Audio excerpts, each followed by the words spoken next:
Welcome back to Three Girls, One Office, where we dive into the ups, downs, and all arounds of life. I am here in the Westchester studios with Dee and Steph and a special guest. We are here right outside of the Westchester Borough. You guys, if you ever thought about doing a podcast, you absolutely must check out Westchester Studios, where they do all things podcasts. We are super excited today because we have a super fun guest with us, Dan Bradley, who is the creator, the founder, and the host of Braving the Bright Side podcast, where we are super excited to dive into. Let's get right into it and let's talk. Well, I was going to say, I was going to talk a little bit about how we met Dan, but I think no one tells a story like Dee. And the way we met Dan was very interesting, to say the least. Love that. Yeah. Interesting. I think Is that a bad word? Bad. it probably is my highlight of the summer, Yeah. actually. Dan reached out to us on social media and, talked a little bit about the fact that he was going to start a podcast and all this stuff and wanted to meet with us. I can't remember exactly what it said. And without any hesitation, we were like, absolutely yes. Yeah. Sure. Why not? Yeah. And Seems legit. yeah. Because it just felt, we were like, sure. We didn't know if it was spam, if it was like a Nigerian prince who wanted money from us. Like Yeah. Serial killer. Yeah. Yeah. An ID network special in the making. Yes, yeah. exactly. And then like I go to his Instagram and I see a lot of scary stuff, like your nightmares. I'm like, oh. I mean, we already committed. Yeah. So like we're gonna do it. And I think it just was very responsible for us to do. It was. Super responsible. Our group text was very interesting. We should meet outside in case Yeah. you guys want to kill us. But I don't necessarily think that we thought about that until like, I don't know, a couple days leading up to it. We were like, is this maybe not a good idea? And Steph's like, no, it's fine. I'm like, oh. I Steph said we're it's doing fine. a public place. They always Yeah. say meet strangers Yeah. if you're going to a public place. So, And it was Starbucks. I mean, somebody had helped Yeah. us. Yeah. So we met Dan in the summer at Starbucks. Yeah. Obviously we clicked and Yeah. he didn't murder us. So Yeah. here we are today. Right. Spared your lives that day. Yes. I moved on to a different Starbucks Yeah. to But- kill somebody else. outside. Right. Yeah. There's That- no outside seating. The drive-thru is a great spot. Just pull right out of the car. Well, I do Yeah. believe it was fate that brought us together. I do. think I do. And when we met Dan, so Dan has, well, maybe the most incredible story. Like I mean, blown I away. mean, we walked away. I was like, Yeah. you meet people for a reason in this world. Mhm. And so Dan, he was starting his new podcast, which is now 4 episodes in? we are the 6th episode drops Oh. Okay. every Friday at 2 p.m. a new episode. So Okay. I'm six in right now. So it's called Braving the Bright Side, and we'll make sure you have all the information to listen. But first, I just want to tell us a little bit about Braving the Bright Side. Tell everyone what does that mean?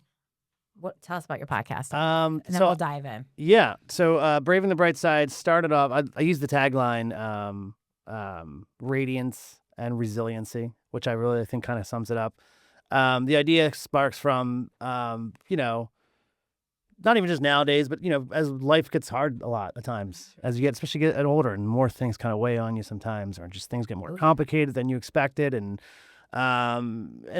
without getting too detailed, it seems like life nowadays is also so hard a lot of times, especially with social media and everything like that. You kind of look around, you look at the news, you talk to anybody else, and it's just like, man, we're kind of in it, or it seems like.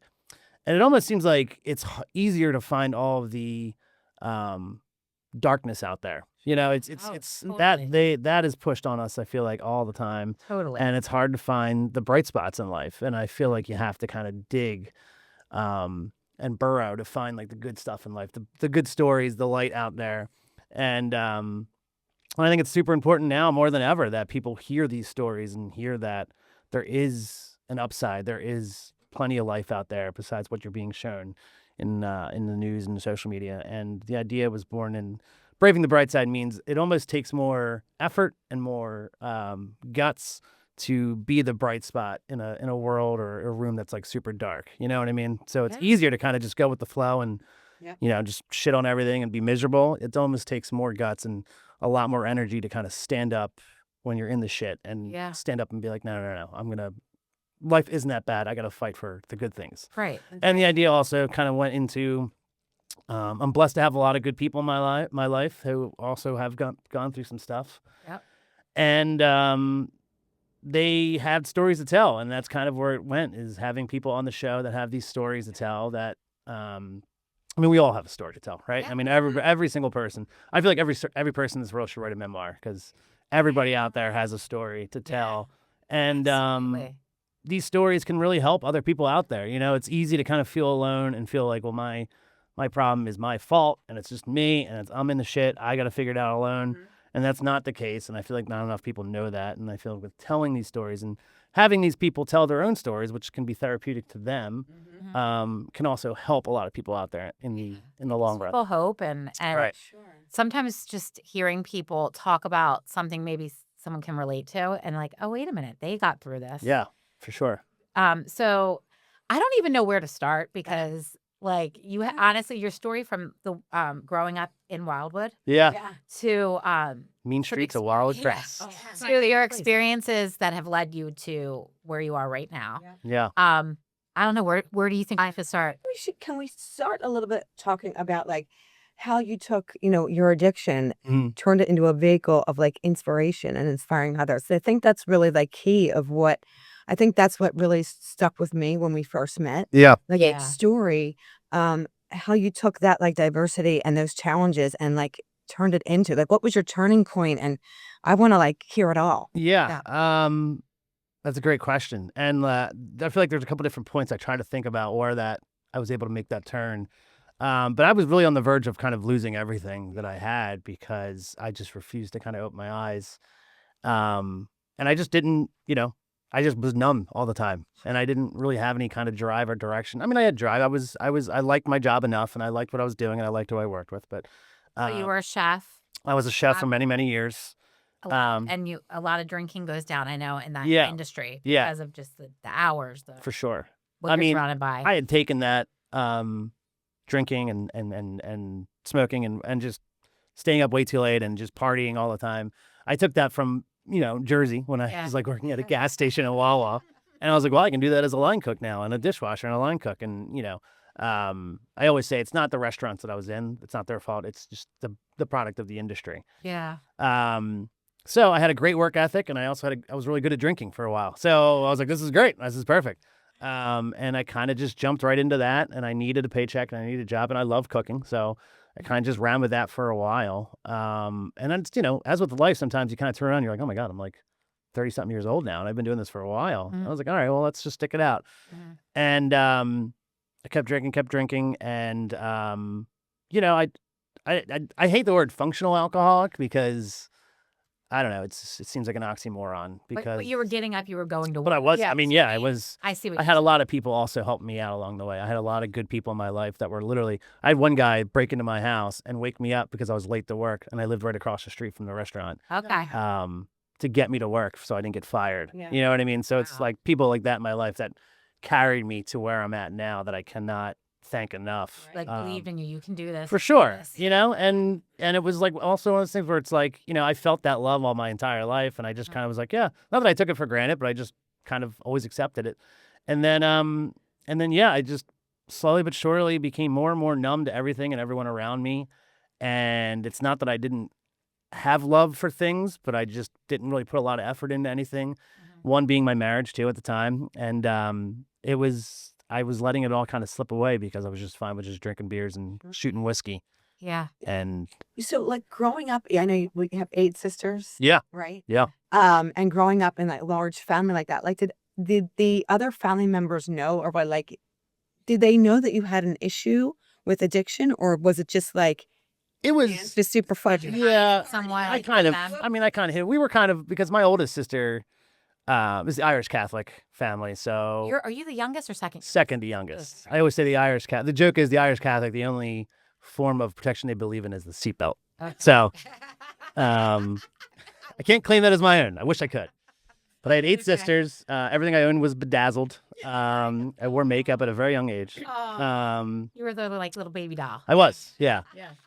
But no, because we were so spread out in age, by the time that I hit like my teens, I had a younger sister that lived with me, and my dad and my mother. But then all my other sisters were older. You know, they were all kind of already in college, if not graduated college and had families and stuff like that. Okay. So, I mean, I think they knew in terms of like they'd visit and my eyes would be bloodshot. I looked like one of the zombies from 28 Days Later. And, Yeah. you know, especially my mother, the summer my mother was sick, we all kind of did, but I definitely self-medicated Right. like, you know, like crazy. So, I think it was very apparent. But again, you know, everybody also had their own lives at the time too. Yeah. So, Okay. So, and I hate to cut your story short, and I hope this, it's fine. I hope what we do share today, I think I highly recommend listening to his first episode because it really, I mean, after meeting you, I thought we kind of really covered a lot, but it was the detail that you Mhm. tell your story in is incredible. But tell us a little bit about kind of, all right, so, you know, life moves on. You're a chef, you're married, Yes. you're living up in Pennsylvania now. Hmm. So Correct. get to, I guess, kind of move forward to what happened that fateful night that Ah, I yes. think, you know, really changed your life Yeah. in kind of an incredible No, way. it did. I mean, I always say I cosplayed as the world's sloppiest Spider-Man that night. Yes, yes. I was, You have a way with words. yeah, I was about 70 pounds heavier Okay. and just sloppy. Okay. But, you know, and people said, like, you know, if you can go back in time, would you stop yourself from that night? And honestly, as brutal as it was from not just that night, but the fallout of that night, Mhm. I wouldn't change it for the world. I would literally just let myself walk right back up there. So, Yeah. you know, at this point, my marriage is barely hanging in there. Okay. Understandably, I had emotionally and physically abandoned my wife at that point. And, Mm-hmm. you know, we had love for each other, but I wasn't really, you know, I was on autopilot across the board. Okay. And so, you know, she was in Delaware at the time, and I was drinking after a shift, Cowboys versus Eagles. This is when the Eagles were not great, and they were losing, Okay. so I was drinking heavier. And so we are like, I was up in Kennett Square, and we're driving back to media. I didn't have a license, so my friends drove me everywhere. Okay. And then I was like, hey, drop me off. I got to feed my cat, John Ralphio. He's my ride or die. I love him. I need to feed him. Okay. And then I'll meet you at the bar, quotations, in media. And he's like, all right, sounds good. And he dropped me off. And then, of course, as I did a lot then those days, because I was always hungover or drunk when I left for work, I didn't have my keys on me. So I was like, oh, shit. And I could Yeah. hear him meowing upstairs, which broke my heart. And so I was like, all right. I knew I lived on the third floor, and there was a deck up there. We had our own deck with a sliding glass door. And I knew the sliding glass door was broken. Mhm. Couldn't lock. Super safe. And Yeah. I mean, we're in the crime-ridden city of media. You know what I mean? Like, I wasn't really worried about it. Slums of media. Yeah. Yeah, we somehow got by. So I was like, all right, well, if I get up to my deck, I can get into the sliding glass door, I can feed my cat, and I can keep drinking. I mean, that ultimately, I was like, all right, if I can do this, then I can go back out. And I literally remember looking at my watch and be like, all right, I got like 3 more hours of the bar being open. Yeah. Yeah. I got to do this so I can get back out there. Okay. And it was like, I think, it was like 10 o'clock at night or something like that. And I found a ladder out back, around back. I lived like in this condo area, whatever. And the downstairs neighbor had a deck as well. So I leaned the ladder up, got onto their deck, and then left the ladder there, and then put my hands on my deck and started pulling myself up.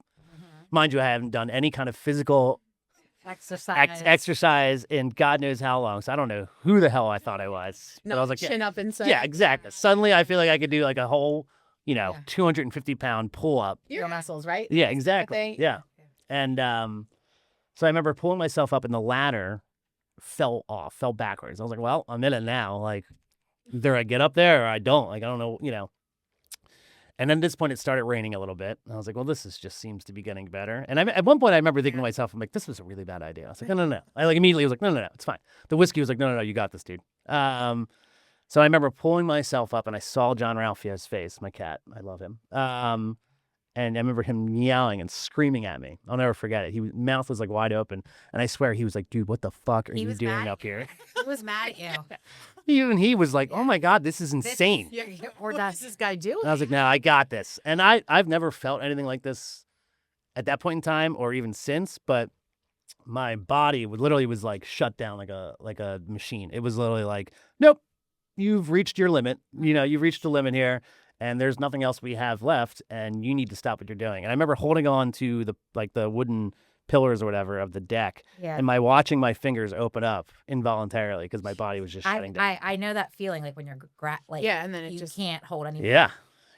So I remember thinking like, oh shit, this is not going to be good. And I started leaning backwards, falling backwards. And I remember looking up at the sky and the rain hitting me in the face. And it felt like I was in the air for like, I don't even know how long, like a minute, 2 minutes straight. Like it was crazy. Like the longest, yeah. probably it was only like seconds, but like, Yeah. felt like Yeah. It was forever. probably like maybe a second and a half. You know what I mean? Maybe 2 seconds. And then your life flashed before your eyes, probably. Yeah. I remember being like mind wiped, like scared shitless. But then I also remember thinking like the land where I land, the earth that I hit is going to be, if I survive this, is going to be vastly different than the earth that I left to come up here. Yeah. I remember thinking that. I was like, holy shit. And then I landed hard.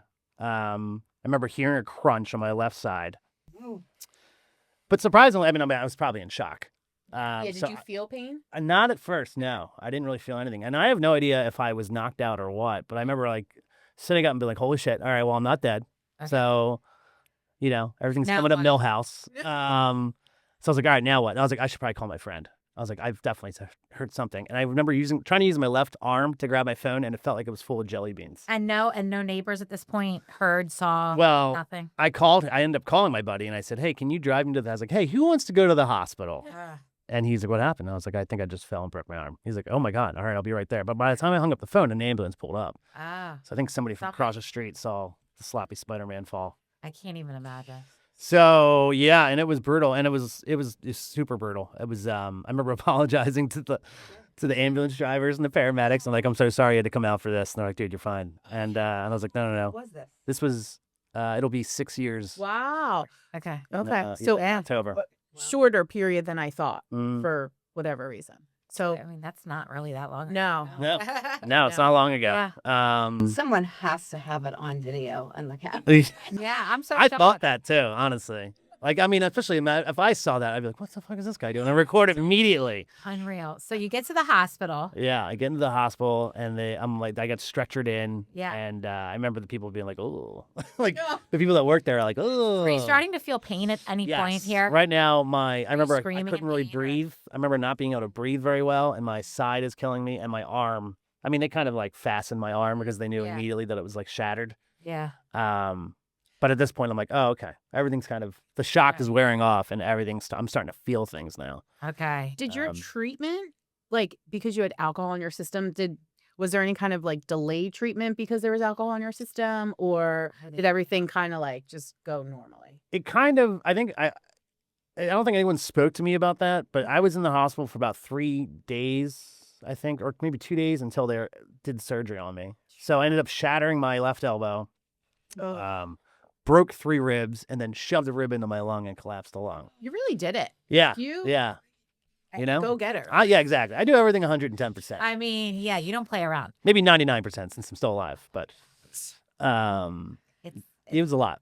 we said his story will make your jaw drop. Yeah. And it really is. It was, I remember the guy coming in and be like, oh, we got to put a hole in you. I'm like, what? He's like, yeah, your lung collapsed and you can't breathe very well, right? And I was like, yeah, and they didn't even give me a chance. They just came in, and I still have a scar right here. They just kind of and then it's like literally it's like your uncle putting up Christmas decorations. He was just like, all right, here we go. And then just shoved a hose in there. Yeah. And I was like, oh my God, like, what is that? And it was like inside me, and it was like in my side. And I remember feeling it go up, and I'm like, and this all happened within like an hour of the hospital. And like, I was just getting rushed room, and my sister was there, my older sister. And I remember saying out loud, be like, well, I am never drinking again, Yep. Yeah. and Which is like the drunk man's promise, but like this time it was. I was For like, real. at this point, how much further can I have possibly taken it? I mean, for God's sakes, if we really go into my story, there are copious amounts of moments where I should have said that ahead of time. Had you ever before, like this time you meant it? Like, Yeah. but like, had you Yeah. ever gone through something before that you thought, I need to stop or anything? Or was this the time? This is. Well, this was obviously like definitely the nail in the coffin. But there were times, I had felt it for about a year or so leading up to this. Like, You knew. I was exhausted Yeah. all the time, and I was like tired. I remember just drinking beer and being like, and like, Yeah. but just doing it. And there was times where I could see like how it was affecting, my life and my wife's life and stuff like that. And I would say these things. I would take a break and life would be great and sunny for about a week. And I'd be like, okay, well, Yep. at least I know I can quit drinking for a week. And I would just go Yeah. back into it. Yeah, I guess thankfully, that you was know? my question. Had you ever tried to quit and then? Yeah. Okay, so you make this promise. You're never Yeah, drinking again. never drinking Okay, so you again. get out of the hospital. Tell us. One second. Oh, go- Were you having like fun when you would go out? Like, Mhm. were you having fun, or were, like you said, you were just like on autopilot, yeah, like- robot? Like, were you just going through the motions, or were you like, oh my god, that was the best night of my life? I mean, there was times where and I say that too. I was like, I don't want to just like kind of just wash over alcohol and drinking in general. And like my drinking I'm not very good at drinking, does not reflect anybody else's, drinking, like in terms of like, I got to the point where I wasn't very good at it and I was taking advantage of it and I was blacking out all the time.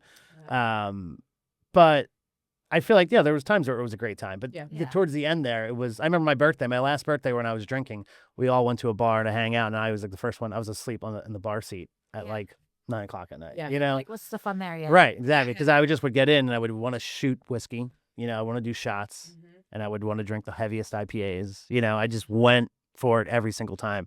Okay. So Yeah. get home from the hospital, and Yeah. your wife is like Beside welcome herself, you probably. home with open arms, or is she like? Oh, no. Yeah. I mean, she was immaculate. I mean, in terms of like her patience and her grace and helping me out but yeah, she was just kind of like, I'm going to help you through this. We're obviously going to get you through this, but there's some shit we got to deal with here. You know what I mean? We got to have some conversations. We got to figure some stuff out. But Right.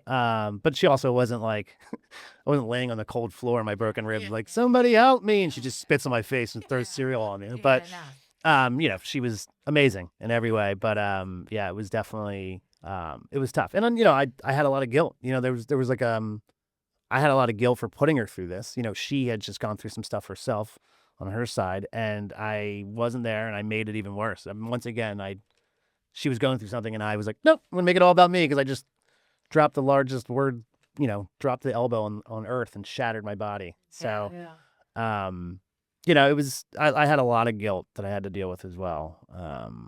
It sounds like you have a lot of support, though. Yeah, I You do. have good friends, good Mhm. family, obviously an amazing wife. Yeah. I mean, Yeah. 'cause that has to be traumatizing to see you like that. Yeah. You know, I mean, even when I was in the hospital, everybody that came by was great, or people came by to visit me. And then, like I said, I wouldn't be where I'm at with the support that I have of my friends and family for sure. Right. Did you lose any friends in your sobriety? Were people like, oh, Dan's not as fun anymore, we're out? No, I don't think, well, Okay. I mean, Or it was, they're not the ones that were probably really your true friends. right. Yeah. I mean, I wouldn't say, I had acquaintances that I would go drink with, Yeah. and I don't think they were pointing like, not hanging out with this guy. Like everyone was happy for me. Everybody was Yeah. supportive, but Good. it just, our lifestyles didn't cross, Mhm. cross the streams anymore. It's a Ghostbusters reference. You're welcome. But yeah, I mean, we just, I think I wouldn't say I lost people. Like I still talk to everybody for the most part, Yeah. but we just don't see each other because I don't go to bars really. I mean, I'll still go every once in a while to hang out with some people, but And that Yeah. doesn't bother you? no, I'm very lucky in terms of when I have my mind made up. Yeah. It's like a switch. I'm like, nope, I'm done with this now. Good. And That's See, admirable. that's kind of like, that is a good thing Yeah. because so many people don't and they Yeah. struggle so hard. I'm very with this. fortunate in that matter too. Take So through that roadmap of recovery, really, because so you get home, you are recovering from this accident. mm, You have things that you need to talk through, work Yeah. out with your wife.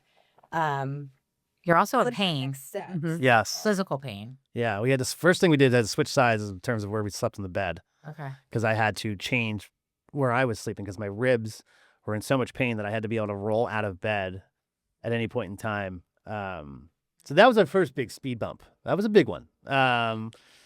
But yeah, I mean, it was, I decided I wasn't going to drink, but I didn't know what to do. It's like that joke from Talladega Nights, I don't know what to do with my hands. Like I literally didn't know what to do with my hands. I was like, well, I usually am drinking something. Yeah. So I actually turned to hot tea.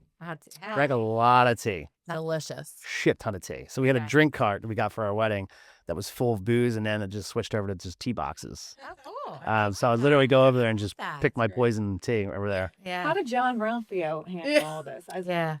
He was great. He was supportive. He would still jump on my ribs every once in a while. Oh, yeah. I feel like maybe my wife taught him that. It was like Yeah. just go jump on his ribs, just to remind him. Yeah. You know, I'm getting a little Were too you cocky. allowed to take pain meds? They gave me some pain meds. Yeah, But yeah, limited. yeah. I mean, situation? they hooked me up with pain meds when I was in the actual hospital. I mean, they were like throwing them at me like Mardi Gras. Well, I Um, mean, So you people were are like, kind of broken. yeah, and I mean- people are like, well, was it hard to come down from the alcohol? And that was the kind of weird thing when I say I was like, I'm a functioning alcoholic because, I wasn't. There were times where I just didn't drink for a couple of days, but Mhm.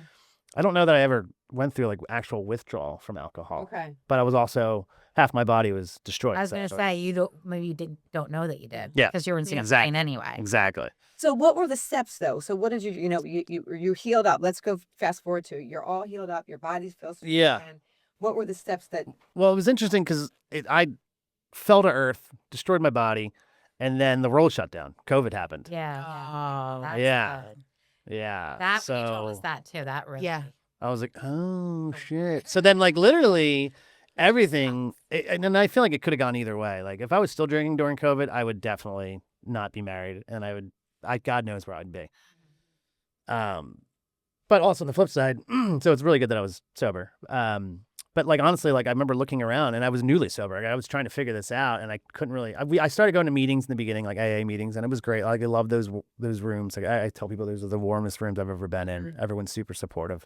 But there was like I knew it wasn't something I was going to stick with. And for whatever reason, didn't really stick to me. But I still enjoyed it, and I still pop into those rooms. But during COVID, I remember like laws were changed so you could drink all the time. Yeah. Yeah. That's Like- on your podcast, you're saying people would drink on the street. Yeah. Yeah. Yeah, they changed it so you can like just walk out with drinks. I think you said people were having slushies for breakfast. Yeah. Yeah. Yeah. Yeah. It- It was crazy. Yeah. Yeah, there's like the local bakery had a slushy machine. Like everybody had a slushy machine. Yeah. And they looked great. Yeah. Yeah. I was were like, there man, ups and downs throughout this? Like was there a point where you were like, you know what, I don't know.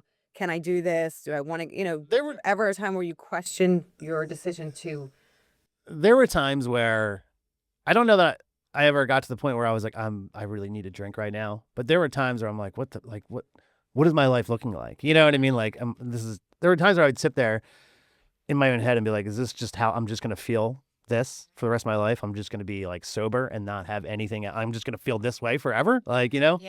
this seems awful. This seems Yeah. boring. This seems like everybody else is like partying. Like, what do I do? And like, literally, I was like, what am I doing when I go to a Phillies game? What do I do? Yeah. It's my friend's birthday party. Like, what do I do at a concert? Like, I'm supposed to just feel normal. And I think know? people do that are quitting, like, drinking or whatever, substance they may Yeah. choices. Yeah. I'm sure that is so common. Yeah. Because, people around you are still doing what they do.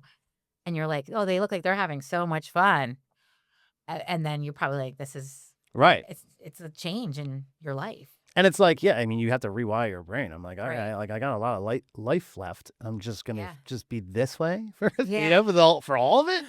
So when did you, so I know also during COVID, I know you ended up changing jobs. Cause I did, yeah. Was that part of that because it was not good for you anymore to be in that like an environment like a restaurant or I think so. I started COVID was great for me too because I got to spend a lot of time with my wife and my cat John Ralphio, who I love. I feel like I keep saying that about my cat. I do love my wife too. I love your cat. I do want to say that. I love your cat. If you guys ever have me back, I'll see if I can bring him in. Yeah. Oh. But what was interesting during COVID is, I was home for 3 months and I kind of got back into like writing, and I started writing about COVID and the restaurant industry. And then kind of I started like making a ton of cold brew out of nowhere. Oh. I think we all got into weird like habits. Like I was baking. No. Yeah. Yeah. Yeah. Uh-huh. Started baking cakes at like 4 a.m. because time wasn't real anymore. Time was not real. Yeah. I was eating cake. I wasn't Yeah. Yeah. No. Making and eating cake. So I think a couple different things happened. I found that and then I went back into work to be a chef, and I still loved it, but there was something else that I was like, I started getting all these other ideas to kind of what I thought were great ideas for like the restaurant or for myself to kind of implement. And I realized like the restaurant industry wasn't changing enough in terms of support. And like, I just didn't have enough time to myself or to my family as much as I wanted anymore. And it was stressful. It was stressful and it was frustrating. And I was newly sober and I was like, I'm hungry for life, and then I don't know if it's necessarily the best way to look at it, but I was like, I feel like I was in a fog for so long of my life that now I'm like hungry to kind of just make up for lost time and like really dig into life and see what's out there and what I can do. I was like, I don't want to be just stuck in a metal box making nachos, 60, 70 hours a week. Like I want to do something else. And so in terms of like drinking per se didn't directly affect me wanting to leave being a chef, but in terms of the life that I went back to as a chef wasn't for me anymore. And I just randomly walked into, a Trader Joe's and picked up an application. It seems like honestly such a nice environment there. Yeah. Yeah. So probably, and then you also said you started really like getting into running and Yeah. So, weightlifting. and I said AA didn't really stick. I think also COVID happening too, like Yeah. then too, also kind of like broke it up for me. But, and then I realized I was like, all right, well, what's going to help me stick to my sobriety or, help me keep me focused? I needed something.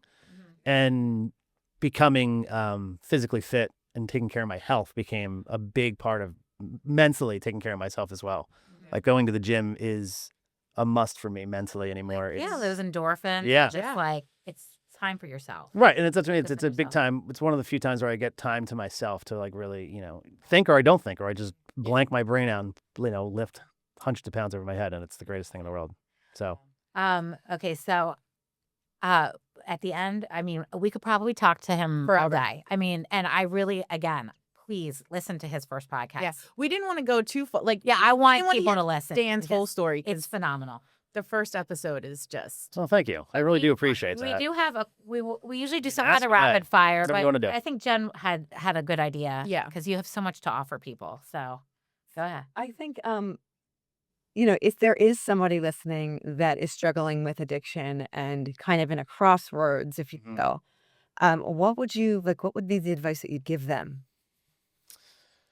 I mean, I would say for what worked for me was really taking a look at what's most important to you in your life, and looking how your addiction is affecting that and will continue to affect it.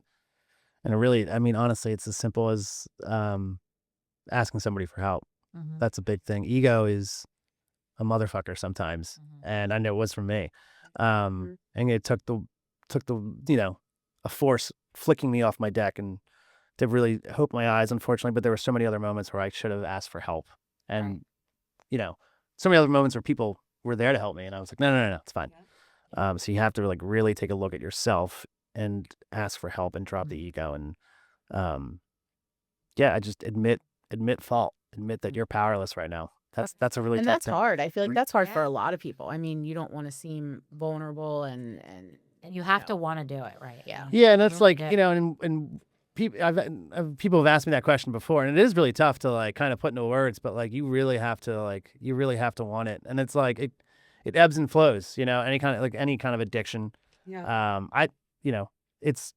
It comes and goes in terms of how bad you want it, but you have to hold on to something. You know what I mean? One of those times where you're like, "Ugh, I feel like I could probably get away with a drink or two, or I could probably do this. Have a picture of like your children, have a picture of your parents, have something you got to hold on to be like, when that wave comes to try to wash you away, you need to tether yourself to something to remind yourself Right. why your life is important without addiction. Okay. So, on that note, I mean, I don't even. I know, like usually we ask rapid fire questions like your dream vacation or your favorite Yeah. food, but why don't I you just mean, tell us real quick? yeah, What's go your ahead. dream? Like you've been through a lot, so Yeah. let's talk about. You deserve a dream vacation. Oh, thank you. Anywhere, money's no object. Where are you gonna go? I feel like Kensington is really nice this time around. I hear they have fantastic cheesecake. Yeah. I mean, very quick, short story. Thank you. When I was in jail, my cellie, that's somebody who's in jail with you in your cell. He was trying to convince me to go to Kensington to get. He said it's the world's best cheesecake is in Kensington, and I still have the address written down. Okay. Yeah, So, Tell us. yeah. You know what? I've been Your tempted to wife go will there. Really sorry that this is the vacation that. No, it's not gonna be Kensington. It's not gonna be Kensington. It's not gonna be Kensington. I would say I'm torn because I love a really good cabin, Forest Lake, but I am from a beach and I love the ocean and I love the beach. I really want to go to New Zealand. Okay. New Zealand. Kind of getting a little bit of everything over. Yeah, that's what I mean. I feel like New Zealand's got a little bit of everything. It's kind of far enough away. I think Ireland's up there for me because I'm Irish. Yeah. Daniel Patrick Bradley. I mean, you don't get any more Irish Yeah. than that. So those are probably the two main places I would want to visit. Yeah. I think because of your profession at the moment with Trader Joe's, we have to ask what's your favorite Trader Oh, Joe's. snap. All right. Oh, yeah. How did I not see that? We have a Yeah. good friend that we work at that's a coach at our gym. Mhm. She is obsessed and like does like she'll show her haul. I mean, like it is. Yes. Trader Joe's is a lifestyle. It is. No, it's very much. So It's give it- become. I mean, with the bags and the totes they release Yeah. now, like So cute. I know this. Like you have to get there and buy Yeah. it. it's a. Give us like it's your a status quo. top 3. Yeah, like a dessert, a meal. Yeah. Okay. and a snack. like a cheese or All right. snack or something. Just hit it. This just came out. This just hit the streets. okay. It's black sesame mochi. Okay. Oh, I've never had. Is it like a sweet? I've Yeah. never had mochi. You never had I have to mochi? admit, no. Am I? Do you know what I'm talking about? Yes, And I know it's what Trader it is. Joe's. Yeah, Yeah. they're phenomenal. It's like a little rice ball, and then inside is ice cream. Oh my god. Okay. So Phenomenal. okay. Mochi. Write it down. It's a That black down. box. It's phenomenal, as the kids say. Okay. And then 2 more products. Yeah. Yeah. Any specific, a snack and a meal. I mean, I'm gonna go basic for snack. They have patio chips. Oh, I don't know. Have you had them? yes. But What why are are they they? seasonal? Because they're that good. Oh, were the I Carolina, know about them. the It's- Carolina, Those 2. Those are my top 2. Carolina Gold patio Oh. chips. Okay. if they're seasonal, so like you can't. Yeah. Yeah, the potato chips. And- And the patio ones are like 4 different style of chips and flavor of chips in one bag. And And it's just a magical bag of deliciousness. They're probably gone, right? tell me. Yeah, they're gone. I also heard about these everything cookies. Yeah, we have those right now too. That is- I have not had those yet, but we just got those in this too. Okay. And it's literally like I think was it maybe somebody posted about them and they looked delicious. And then my last question is, tell us then the cheese section there is Mhm. off the charts. yeah. Do you have like a favorite cheese, like a go-to? I feel like the go-to that everybody loves, the goat as the kids say, is unexpected cheddar. Have you had the unexpected cheddar? I mean, it's very good. You've never had it? No. You've had it, Oh however. my god, I'm going. There's a reason. It's really really good cheese. Yep. But there is it's terrible. I can't think of it right now. But there's a brie. They have a whole brie section. It's like 5 or 6 bries they'll have in stock there, and pretty much all of them are bangers. Okay. Yeah, they're real good. I don't feel like we tapped Okay. into neither. No. No. All right, so Braving the Bright Side. Where can everyone listen to it? And find you. I know, and also you're on Instagram and all these things. Correct. So tell everybody how they find you because trust me, it's worth it. Thank you. It's Braving the Bright Side with Dan Bradley is on Spotify, Apple Podcasts, and then pretty much wherever you can get your Okay. favorite podcast. And we'll post a link too. Mhm. Yeah. We will. And then you can email me at bravingthebrightside@gmail.com. I always tell people, email me your story and I'll read it online on air for you if you don't want to come on the podcast. Or if you're interested in being the podcast, or if you just need somebody to talk to, you know? Okay. Oh, you're the best. Yeah, I know. like that you said that in the beginning, or maybe it wasn't the beginning, but you want it to be like a positive support. Yeah. Yeah. I You mean, need that. And I love sometimes it's as simple as having somebody to talk to is the biggest thing for a lot of people Yeah. in this world right now. So I'm always around. I'm always down to hang out and chat and listen to you. He's So- great at meeting at Starbucks. Yeah. Won't murder you. I No. mean, he's got all the perfect qualities. Exactly. I mean, look like a guy who Could you could like possibly need? slash us up. thank you so much. Yeah. Even with the mustache. Yeah. I mean, I don't know. You're wearing a white shirt. You're not going to wear a white I feel shirt like to, you said that, and then you looked at me, and then you slowed down the sentence, and you're like, "Oh, actually, the mustache is kind of fucking weird." Thank you so much for coming on. We did honestly. The story is. I Yeah. feel like we just didn't even scratch the surface. No. There's Yeah, so it's much fine. more. We But- have another. Yeah. Yeah, but thank you so much Yeah. for coming. Guys, I think thanks for having me. I really we appreciate we it. wanted it to be a teaser because we want Yeah. people to listen. I really It's so appreciate worth that, and I'll literally come back anytime you want. Yes, This has been all right, phenomenal. yes. So. Awesome. All right. Well, thank you for listening, and we will see everyone soon.